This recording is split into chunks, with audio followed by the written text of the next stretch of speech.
పశ్చిమ గోదావరి జిల్లా ఆక్వా రైతులు మరో భారీ ఉద్యమానికి రెడీ అవుతున్నారు. గతంలో రొయ్యల మేత ధరలు పెంచి ఆ తర్వాత రొయ్యల ధరల్ని తగ్గించి వ్యాపారులు రైతులను నిలువు దోపిడీ చేశారని నేతలు ఆవేదన వ్యక్తం చేస్తున్నారు.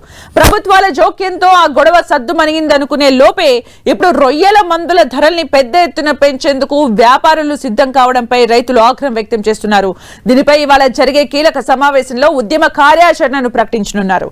ఆక్వా ఉత్పత్తులకు స్థానికంగా డిమాండ్ పెంచి రైతులను ఆదుకునేందుకు జై భారత్ క్షీర రామ ఆక్వా రైతు సంఘం వినూత్న పద్ధతులకు శ్రీకారం చుట్టింది.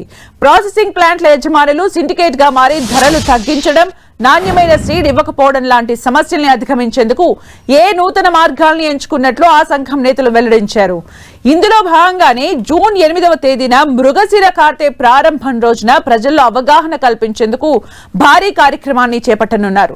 ప్రతి కుటుంబం ఆరోగ్యకరమైన ప్రోటీన్ల కోసం 1 కిలో రొయ్యలు, 1 కిలో చేపలు కొనుగోలు చేసేలా చైతన్యపరుస్తున్నారు.